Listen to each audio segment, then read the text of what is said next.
Hi, everyone. On today's podcast, we're going to talk with Bess English about her two, quote, tricky birth experiences.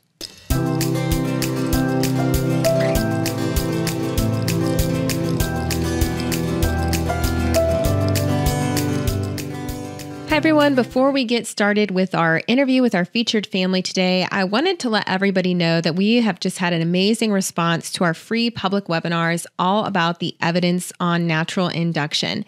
And we've had so many people reach out to us saying, can you please leave the replay open one more day, that I've decided to leave the replay of the webinar all about natural induction open for one more day. We will be closing it down tomorrow morning.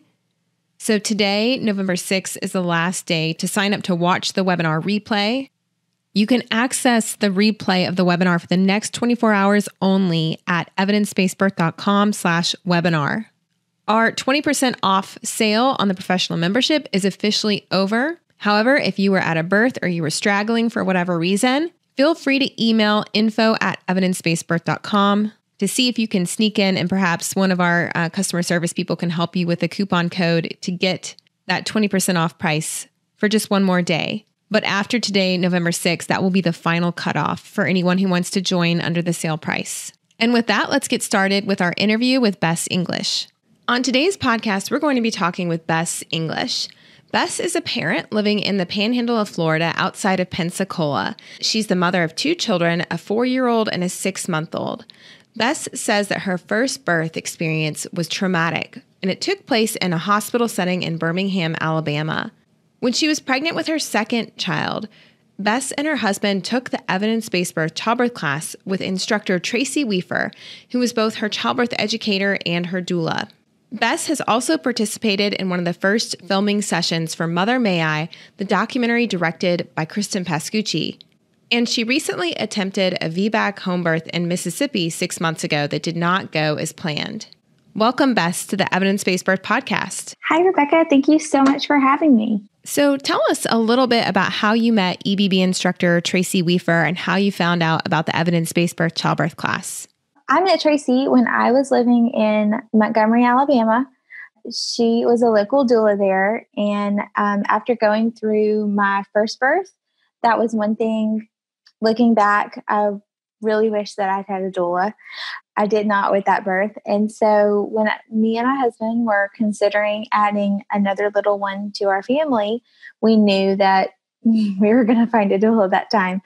So I met Tracy when I lived there. And she actually, while we were forming a relationship, was becoming certified as an evidence-based birth instructor. I took some of her workshops, including the EBB childbirth class. So that is how I met her. So why did you want to hire a doula and take a comprehensive childbirth class with your second pregnancy? It sounds like there was something in your first birth that kind of triggered you on this path. Can you tell us a little bit about your first birth? Yes, absolutely. My first birth, it was just, I'll try to keep it short because the labor itself was very long.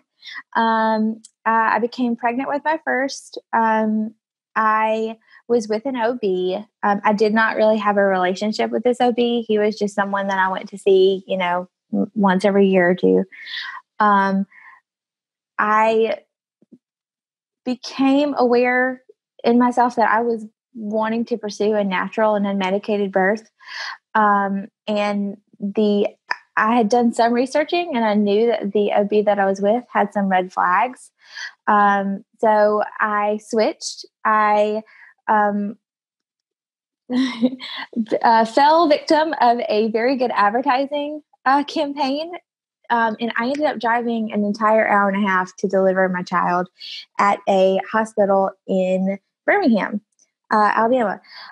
So I found a OB who was, natural friendly, low C-section percentage. They advertised themselves as being spiritual. I heard from many people they would pray with you after they delivered your baby. So that was what we wanted. It sounded perfect. I went into labor one morning after a long week of, Braxton Hicks, fun stuff. My OB wasn't on call. A different doctor was. I had met him. He was aware of my birth plan. I labored, probably about 12 hours at home, ended up, once I had transferred to the hospital, I'd been in labor about 33 hours without medication. And I became stuck at 7 centimeters for quite some time. I was really weak. I was really tired. I knew I wouldn't have the energy to push. I accepted an epidural, accepted them breaking my water in an attempt to get things going. At around 39 hours, my really great, wonderful natural doctor seemed to have this big personality change. He came in for a check, a vaginal check, and said, next check, if he hasn't changed position, if I haven't dilated anymore, we're going to talk about having a C-section.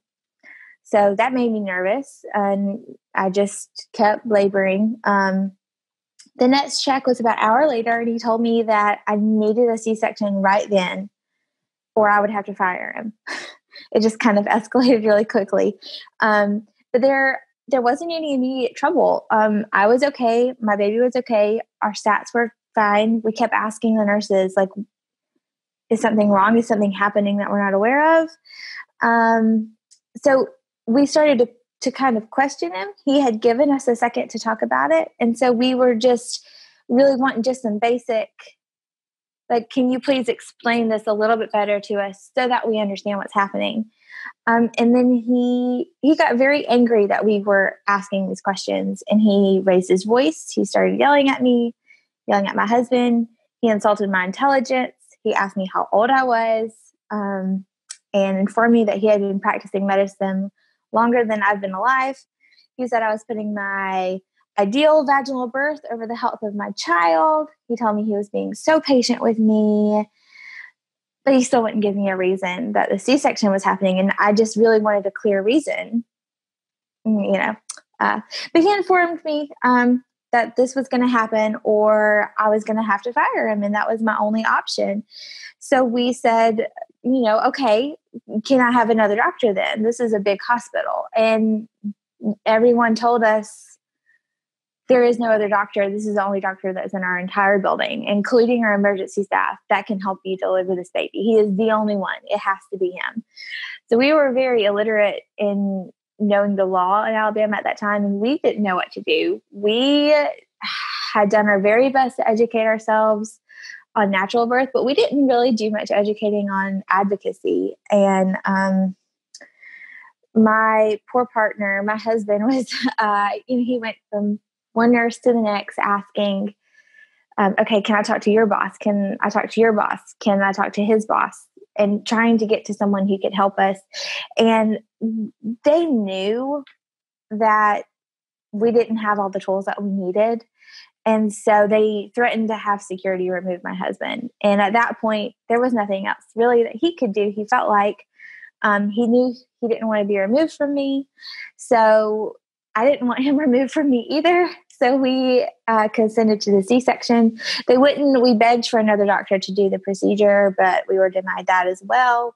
That was the birth. The surgery itself did not go well at all. My doctor was really rough. He wouldn't make eye contact with me at all during the C-section birth of my child. I got very sick. I got very nauseous. The IV in my hand blew. I kind of blacked out a little bit. I found out much later that my blood level was very, very low.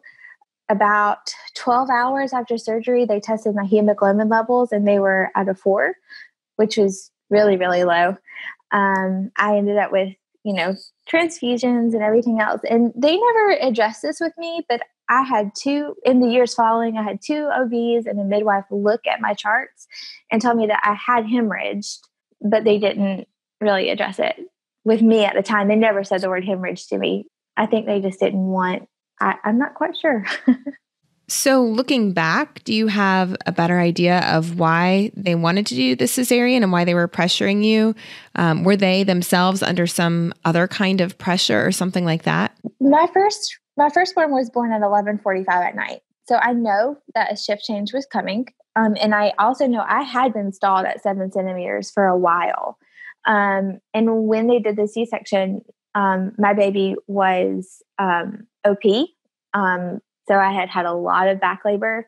And as you know, back labor tends to drag on even longer than what a first-time mom's labor typically would. So I think it was a mixture of things. And I don't think that my iron levels, I was anemic when I went in anyways. So I don't think that helped me very much. So what was your recovery like after such a traumatic experience? Was it a difficult emotional recovery for you? Emotionally, that recovery was very hard. It was very rough on me and my husband. We actually, we didn't talk about it. It was not something that we talked about at all. Anytime I tried to talk about it with anyone else, a lot of times the answer I got was, wow, I got, but your baby's healthy. I got that a lot. And it just wasn't something, once I realized I couldn't talk about it with anyone else really, I just kind of didn't really want to talk about it anymore. And my husband certainly didn't want to talk about it. I was interviewed by Kristen Pesquisi with her Mother May I film. It was probably a year and a half, almost 2, after I had my first. And the night before that interview was the first time me and my husband sat down and really talked about it with each other and talked about it start to finish. It very much, in fact, impacted the way we entered parenthood. I remember seeing the trailer for Mother May I and hearing your husband talk, and I really remember what he said. Were you in the trailer as well? Yes, he was. I'm pretty sure I ended up on that trailer. I'm not quite sure. I think there's 2 or 3 out right now. But yes, that was my husband. That's Rhett. And I remember Rhett saying that the doctor wouldn't give any choices and that it was really hard on Rhett, all of the pressure they put on him. It was very hard on him. He's a very active husband. He's a very involved father. And he did not know what to do for me. And a lot of men are fixers. My husband is especially. And he did not have the comfort measures to help me in labor. And he didn't have all the advocacy tools that he could have, not for lack of trying. He did not have all the tools he could have, though, to properly navigate through that situation. So it was very hard for him to see me go through that and to see, how lethargic and how pale I was afterwards, and to feel like he could have done something to stop it. So then tell me about your next pregnancy. I know you said you'd decided to hire a doula and take a really good childbirth class, but what was that experience like the next time around in educating yourself?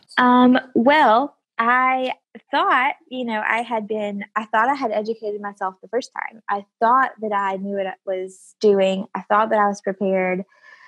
I wasn't at all. So I reached out to a local doula, and she just kind of ended up changing my life in every way. Tracy, I love you. She helped me navigate through some of these big fears and scary things happening.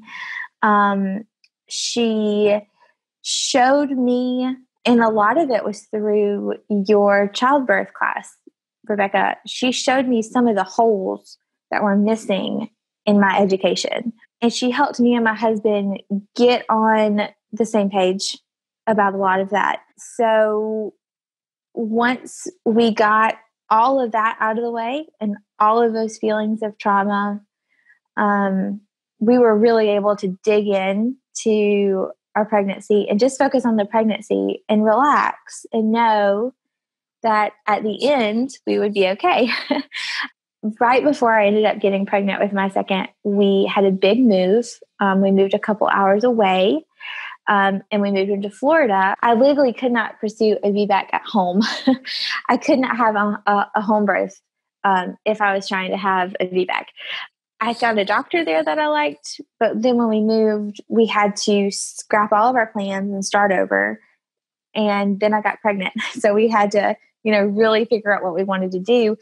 Since we were in Florida, we had new resources. And I was able to find a midwife about an hour away from me who had a birth cottage. It wasn't a birth center. It was a birth cottage. We could go there. We could labor. We could have our baby.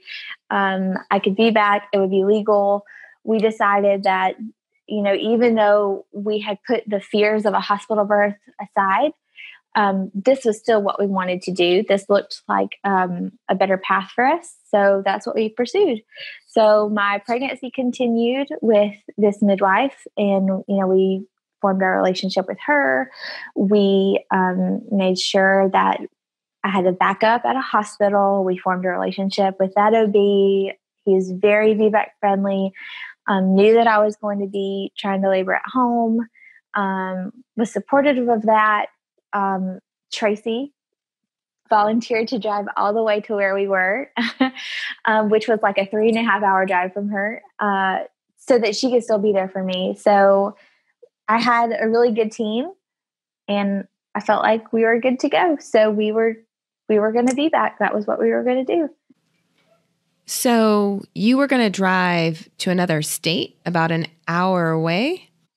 Yeah. Everyone thinks that's nuts when I tell them that. I grew up in rural Alabama. The city that I grew up in, I watched my mom drive 2 hours to get to her hospital of choice to deliver my baby brother. The closest hospital was an hour and a half away. That's just our life. It wasn't strange to me to drive. So making the choice to drive even that distance, it was just a concept I already had in my brain. So it wasn't that hard of a decision to me. So the person I felt like would take the best care of me was that distance. And we committed to drive a little over an hour in labor to get to my birth cottage with my midwife. So you mentioned that there were some holes in your education during your first pregnancy that you learned about in the evidence-based childbirth class. And I was wondering if you could share with us a little bit about what you learned. What were some of the things that made a difference for you the second time around? Absolutely. One big hole, I think, that we had, there were some things that we continued to educate ourselves on, but some things like comfort measures, we found very hard as a couple to communicate with one another. As a person, I have certain, love languages, you could say, that my husband knows and understands. He uses to comfort me in our day-to-day life. Labor is a different story. I'm kind of hands-off and in my own world in labor, and it was very hard for me to explain that to him. You have so many different comfort measures explained in your course, and being able to say, okay, yes, look, this is this comfort measure, but I don't like this. This is what I like instead. Really helped us have that last conversation that we didn't know that we needed to have to get us on the same page. So the comfort measures was huge. And also the last resort advocacy methods, actually all of the advocacy methods. I'm reading the last resorts ones in my book right now. The advocacy methods really, really helped us, say, this is hospital policy. This is what we can have an opinion about. This is what we can do about it if our opinions, our preferences are not being met. So to know and to have that power in our hands was really great. Tracy, also, I know that you have lots of people trained in this class that aren't doulas. The fact that Tracy was my doula and she taught me this class was huge. As a doula, Tracy teaches you how to keep your power. So to have someone behind me teaching me this class, teaching me what my power is, and then how to keep it, it was a great package for us. So it sounds like it was a combination of learning knowledge and skills, but also feeling empowered and knowing better how to speak up for yourselves. It really was. I was very worried because I thought, how am I going to know? How am I going to know when I know enough? because I had taken the time to educate myself before the birth of my first and it ended so terribly, I thought, how am I going to know when I have enough to be able to accomplish what I want to accomplish? I knew when I got done with this course with Tracy, I knew that we were going to be fine. So tell us how you put all of this into practice. Take us to the end of your pregnancy. What was your mindset like? So the end of that pregnancy, I don't have the funnest pregnancies. I do not enjoy being pregnant at all. Pregnancy is just generally rough for me. I deal with lots of morning sickness and stuff like that. At the end of that labor, it was just VBAC. That was just, we were ready to go. We had our team assembled, if you will. We were ready to go. Everything was fine. It was just, let's just do this. And let's put this trauma of our last birth behind us. Because as much as we desperately wanted a new baby in our family, we also really wanted to close the door on that last labor and delivery. And we both felt that this would help us do that. We wanted that healing experience. So I went into labor, and it ended up being another very, very long labor.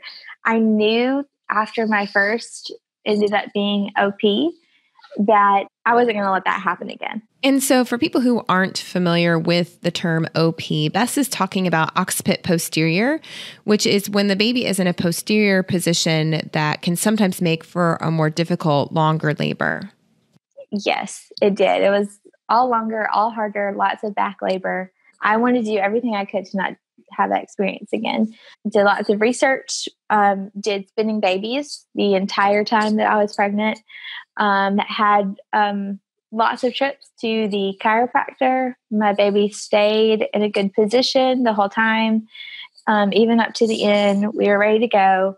I started laboring on a Friday. I started laboring on a Friday morning, and it wasn't until that night that I actually realized that, oh, these aren't sporadic contractions. I really am in labor. About 9:00 that night, my water broke by itself, and then contractions picked up to about every 2 minutes, and they were very strong.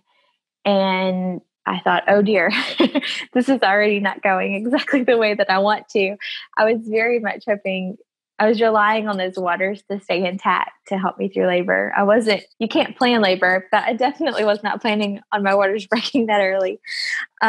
We immediately left for our birth cottage. It was after getting everything together and grandparents to watch the kid and all that good stuff. It was about 1:00 in the morning on a Saturday. The next Saturday, when we got to where we wanted to get to, my doula arrived about 30 minutes later. So that was 1:00 in the morning. I labored all night. And in the morning, we realized my biggest fear, I'm stalled. I'm at about 7 or 8 centimeters again, and my labor stalled. And my midwife is telling me he's in a terrible position, that he's OP, that he's turned in labor, and he's also OP. So that morning, probably about 10:00 that morning, my midwife tried to essentially push him back up farther into my birthing canal so that he could reascend properly, which she successfully did, but he did not successfully turn.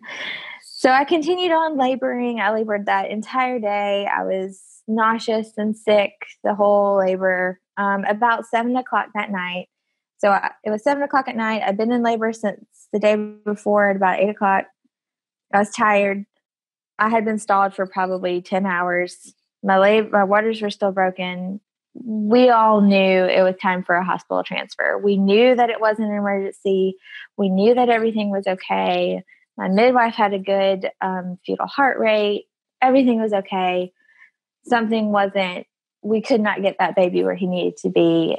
And I was exhausted and very sick. So into the car we go for our hospital transfer. So we get to the hospital. I am at about 8 centimeters still. I was very, very excited to get that epidural. But when I got into the hospital, they did the initial blood draw, and the anesthesiologist came in and told me that my whites cell count was, he gave me a number, and I honestly don't know what that number is because I don't understand how that works. But he gave me a number and he said, "This is your white cell count. It is too high to give you an epidural." We kind of accepted that at first, and my midwife and my doula were with me. We kind of regrouped, and my midwife said, "I don't think that that's correct." She did some researching on her own. We felt like the things that we were looking at, the number that he gave us was at the high side of normal. But he is the head of his department. So there really wasn't too much that we could do there to get him to change his mind.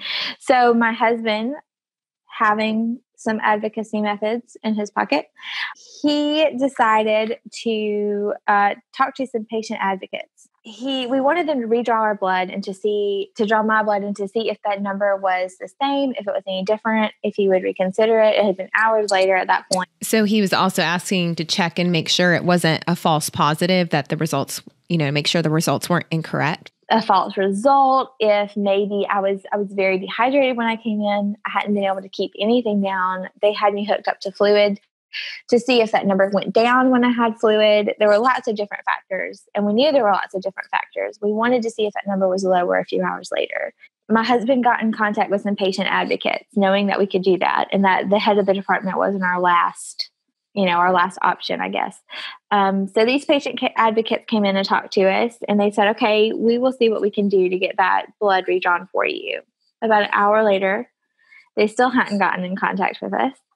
My husband went out in the hall, and he was going to go find them. He was going to look for them. And they were standing in the hall just kind of talking. And my husband went up to him and he said, "Hey, we talked about this a little while ago. I hadn't heard back from you. I was hoping that I could get an answer about this." And they said, "Oh, well, yes. We have talked to your insurance company, and your insurance has refused to cover another blood withdrawal for this.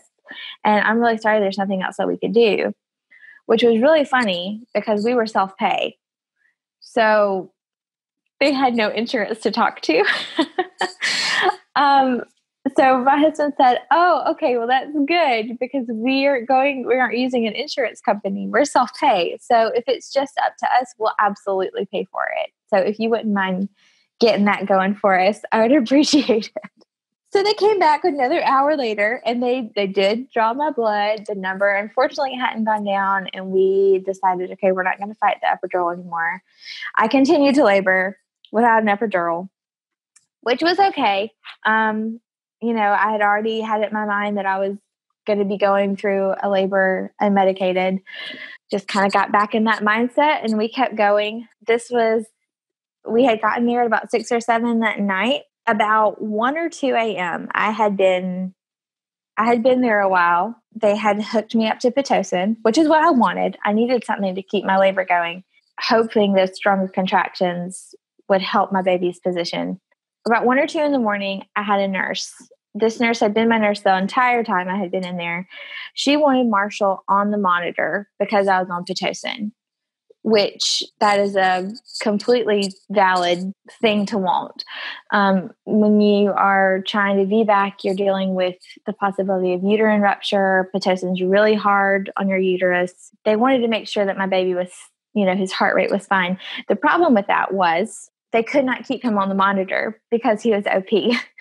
That bad positioning makes it very, very hard to get and keep a fetal heart rate. So I was having back labor. I was exhausted. She wanted me flat on my back so that she could find him. And she did this for hours. She pressed her hand on my stomach with that monitor, trying to find him, continuously moving it around, trying to keep him on the monitor for hours. We tried wireless monitoring, and that was an option, but the monitor wasn't working. This particular nurse tried you'll have to help me, Rebecca, the scalp monitor. Internal fetal monitoring? Yes. Internal. Yes. We tried that because I knew that really wasn't what I wanted, but being flat on my back was not getting my labor anywhere. I still hadn't progressed any. I needed to be able to get up and move around and get this baby out. So she tried the internal fetal monitor twice, and that also failed. During this time, she kept calling me mama. So I would wiggle or breathe wrong, and she would say, Mama, I really need you to be still. I'm doing the best I can, Mama. Mama, I need you to be still. At one point, I had 3 nurses over me trying to get him on the monitor. I was so overwhelmed with so many people around me. I was so tired. I was in so much pain. My water was broken. I had back labor. I had Pitocin. I didn't understand why at the time, but my abdomen was incredibly sore, just to the touch. It was sore. And I wasn't allowed an epidural. I kind of lost it a little bit, and I started crying, and I said, can I please have a break? I just need 5 minutes. Can I please have a break? And she responded, a break from what? Mama, what are you wanting a break for? And my husband was there, and he's trying to relay that I just needed 5 minutes to take like a physical and a mental break from what was happening around me. And she said, no, she can't have a break. The baby, he can crash in 5 minutes. I have to be here. So I asked again, and I said, please, I need a break. She got very upset that I was questioning her, and she told me, she grabbed my arm, the opposite arm. So she reached over me, grabbed my arm, and started to force me to lay flat on the bed, telling me to lie down. At that point, I said, I do not consent. This is not happening anymore. I do not consent to what is happening. My husband touched her arm and said, do not touch my wife. She is not consenting to what you're doing. You are assaulting her. At that, she took off her gloves, threw them down on the ground, and she left. And they left us for about 30 minutes. When she came back, my husband knew that he could fire her. So he did, and as kindly as he could. And he asked for a new nurse. He told her that she wasn't a good fit for us. He asked her to not call me mama. He said it's kind of degrading to her. It is disrespectful that you don't know your patients' names. She had things to say about that too, but she did bring us a new nurse back. She said she can be our nurse if she wants to be.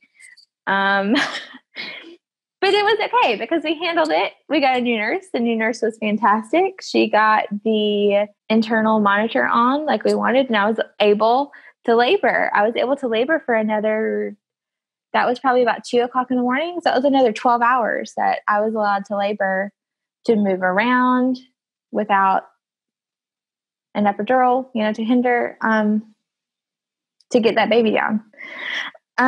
So those were the 2 big times, I think, in that labor that the advocacy really helped.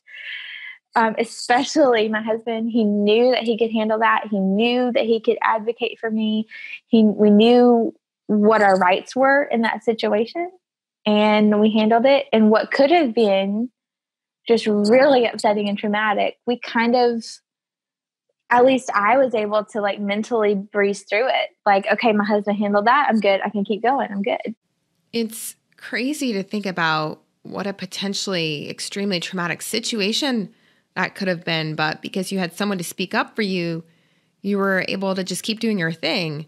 So many people find themselves in an opposite kind of situation where they're experiencing something traumatic from the healthcare institution, but the family doesn't know how to speak up or what to say or how to stop it. Yes. And it's really affirming to hear you tell this story, because I recently had a healthcare provider criticize the class. They told us that they could not recommend the evidence-based birth class as long as we had videos about advocacy in the class. In particular, they were upset that we had a video called Last Resort Advocacy Techniques. And basically, this is a short video of me just talking to the partner. I tell the birthing person to not watch this video because they won't be the one using this technique. It should be the support person or the partner using the techniques, where I basically tell them, here's how you can fire a nurse or fire a provider if they're a bad fit for you. And I give them the specific language and that they need, and even a short script that they can say out loud. And so it's just really affirming to hear that this was helpful for you. Well, I can tell you that I have my EBB workbook, and I have it open to page 38. And I have video last resort advocacy measures circled and highlighted because it was one of the most meaningful sections in this book for us. So please don't get rid of it. I'm not planning on it. It is a last resort. So this is for something that doesn't happen very often. And I explain that to the people who take our class. But sometimes you need language to be able to, tell somebody they're not a good fit for your family. Yes. And it's not just in birth. I mean, there's other situations in healthcare institutions or any other institution where a professional is not a good fit for you, and you have to be able to speak up and say, I'd like somebody different. Yes. And we are both very Southern, so manners are very important to me and my husband. And to know that he could keep his cool and that he had the correct tools to handle this in the best possible way was so reassuring to both of us. And I wasn't going to talk about this, but we had a few things happen even in our postpartum care with my newborn baby, where because of this, we were able to draw things from this and handle the situations that were going on with our newborn easily. We were able to handle it. We knew it was fresh on our mind, the best way to interpret some of this language, to convey our concern and what we needed without upsetting these people. And that's just it. It's about being able to communicate, but not just communicate, but communicate respectfully in a cool and calm way that gets you what you need. Yes. Well, and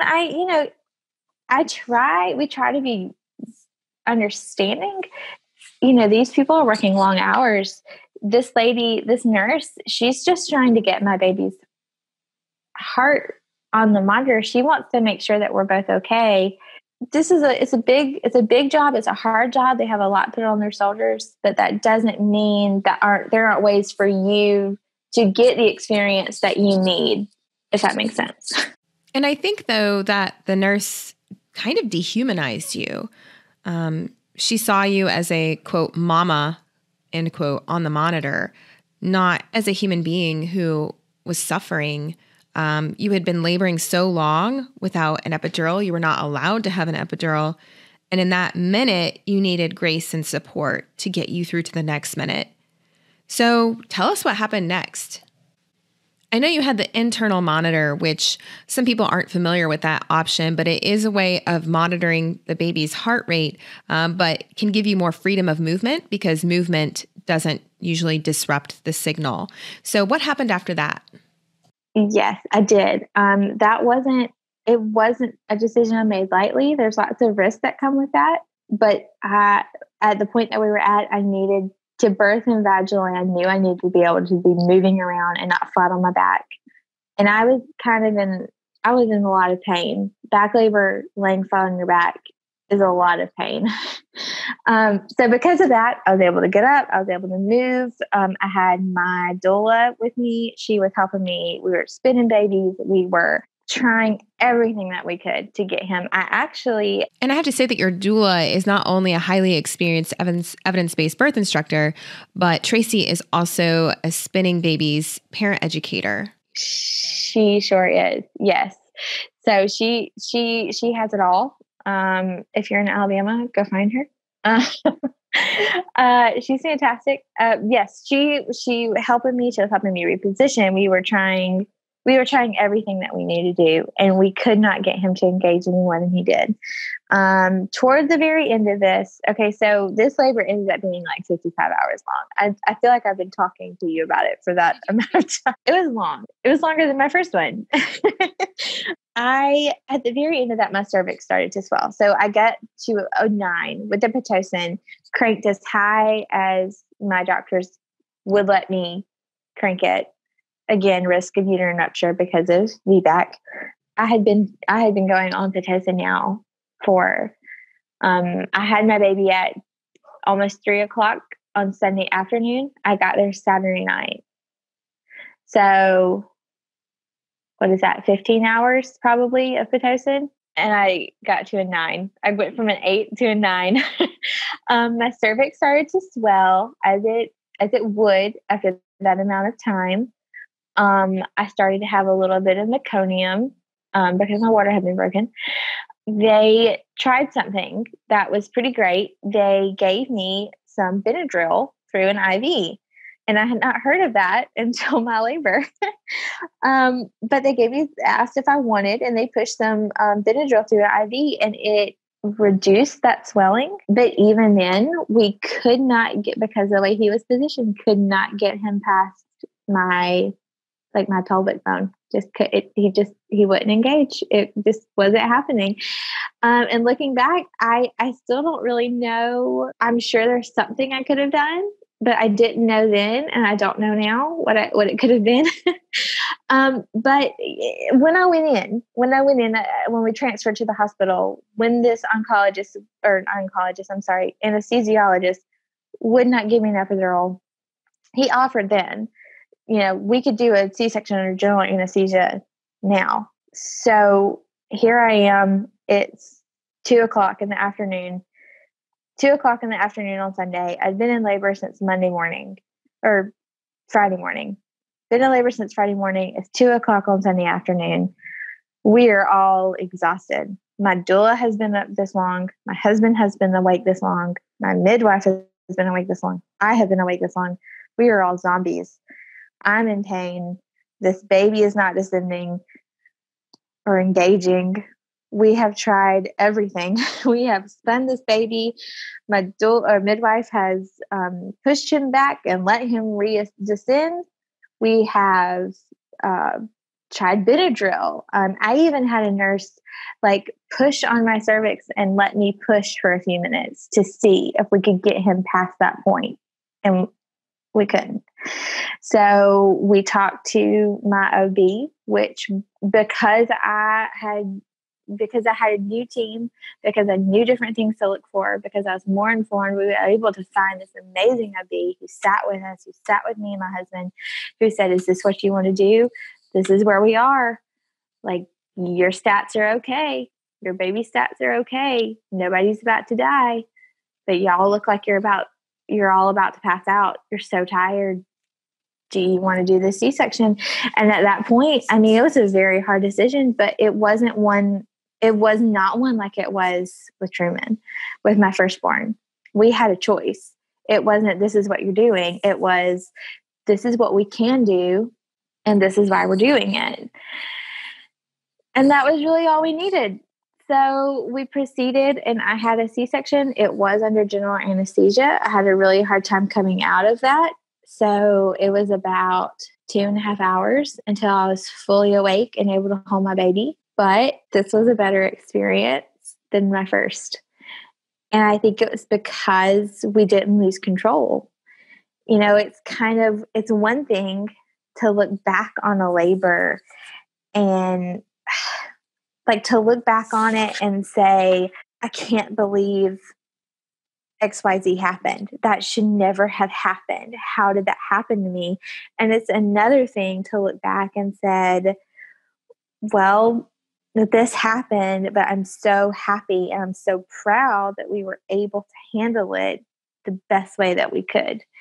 And that's what takes, for me, one really traumatic experience and makes it one that was still positive and still healing, even though it still didn't really go according to our plans.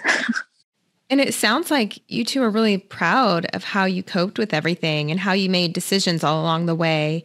You weren't pressured or coerced or forced into anything. You made the decision yourself. Yes. And really for us, that was the line. Of course we want a healthy baby. Everybody wants a healthy, happy, alive baby. He was healthy through the whole process, and we were able to come out of it not being traumatized. So we were able to be actual functioning parents to this 4-year-old and new baby. Wow. And I wish your husband, Rhett, were here to talk about his role in this whole process. How did he feel afterwards? I asked him, I said, don't you want to come on and talk with me? And he I don't think before it was I don't want to talk about it because it hurt him. And now that was a really long day. That was really hard, but it's done and everything is fine. And we feel great about it. Like, let's close the book. I'm ready to be done. Let's close it. We're good. Everything is good. We have done this. We know what to do. We have handled it. We are good. So, Bess, what advice do you have for anyone who's entering birth or parenthood soon? First of all, take Rebecca Decker's class. It is fantastic. And if we had sat down and read this and had someone to walk this through with us, especially a doula,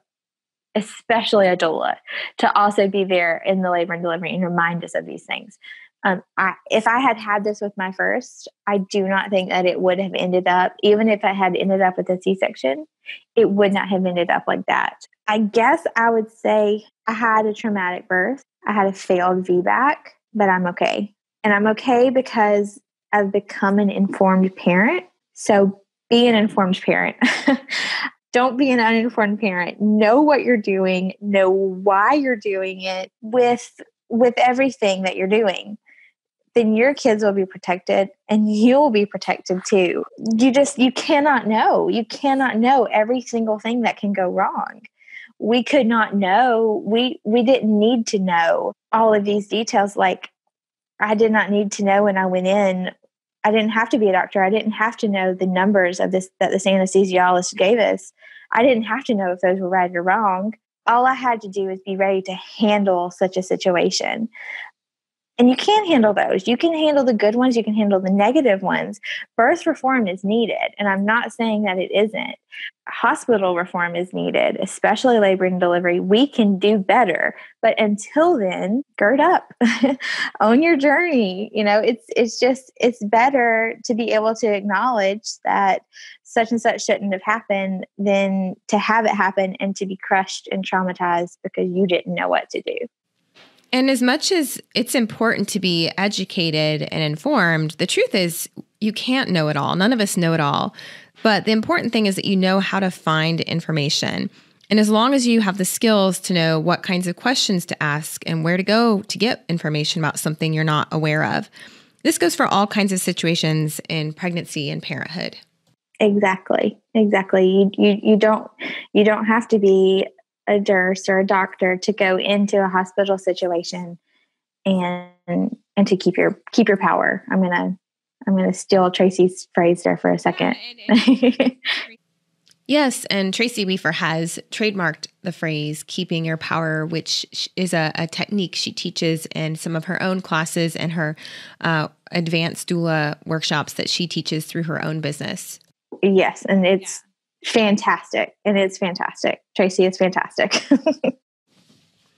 Yes, and you can find Tracy Weaver at maternalinstinctsdoula.net, where she teaches, there's information about how she teaches the Keeping Your Power method in her doula workshops.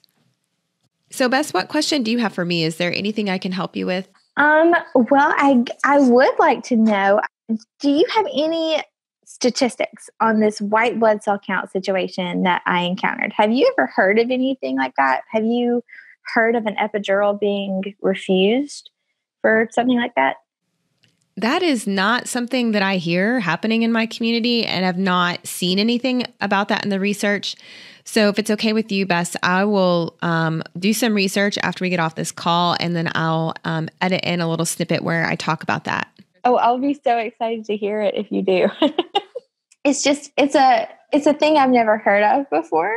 So it's really intrigued me. All right. So Bess asked a really good question. So I am coming back after doing some research to answer her question on air. Her question is isolated high white blood cell count a reason not to do an epidural? When we say a reason not to do something, the medical term for that is contraindication. If something is contraindicated, it means you should not do that intervention because a contraindication is present. I did a lit review on PubMed and also looked at the guidelines from the American Society of Anesthesiologists and the American Association of Nurse Anesthetists. In none of the materials that I found listed a high white blood cell count as a reason or contraindication for an epidural or spinal. It is normal for white blood cells to go up during labor. One research paper said that there can be a brisk leukocytosis, meaning a brisk or rapid increase in white blood cells due to the stress of labor. However, Bess informed me that she did not have a fever or any other signs or symptoms of infection. So if the anesthesiologists or the staff at the hospital were worried that perhaps she had a blood infection, there were no other signs that such infection was taking place. So in short, there was really no evidence to deny her an epidural or spinal. Because I couldn't find any evidence, I started to reach out to clinicians in the field to see what they were seeing because it seemed like a surprising topic to me. The first clinician I spoke with in person said she'd never heard of this, of denying someone an epidural because of an elevated white blood cell count. The next physician I spoke with said that she actually had a big battle with her department over this when one of her clients wanted and needed an epidural, and the anesthesiology department refused to do it because she had a white blood cell count that was elevated with no other signs or symptoms. I also posted a question for discussion on the Evidence-Based Birth Facebook page. So if you go to facebook.com/evidence-based birth, you can search for that discussion. And I asked, what are people's experiences around the world? Have you ever seen this? And while some people said, yes, we've seen this, I've seen this happen in hospitals near me where somebody's been denied an epidural because of their elevated white blood cell count, other clinicians said that they've never seen this happen ever in 15 or 30 years of practice. This is a great example of geographic variation in quality of care. When something is really common in some places, but never happens in other places, this is a sign that care may be provided based on culture or routine or comfort levels of the physicians, rather than evidence-based practice guidelines.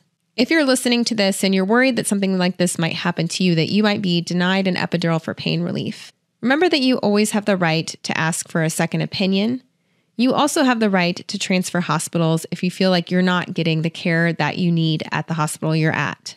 It's also a good reminder that, we never know when an epidural might not work or might not be available. And that's why it's important for birthing families to have a strong toolkit of comfort measures and a strong support team lined up to help them get through labor, whether or not you access an epidural. And so with that, we'll get back to our interview with Bess. Bess, thank you so much for coming on the podcast today. I just think it's so important for our listeners to hear stories like yours where perhaps you didn't get the birth that you wanted, but you still left the experience feeling empowered and strong. Well, thank you so much for having me. Thank you for your childbirth course. We have loved it. It has helped us. And also, by the way, I'm reading Babies Are Not Pizzas, and it is so good. Oh, that's so great to hear. Thank you so much, Bess, for being here today. Thank you so much, Rebecca. All right. Thanks, everyone, for listening this week and hearing Bess's story about navigating the healthcare system and feeling empowered after a birth, even though it didn't go as planned. And I'm thankful to her for educating us on how she was able to achieve that. All right, everyone. I'll see you next week. Thanks. Bye.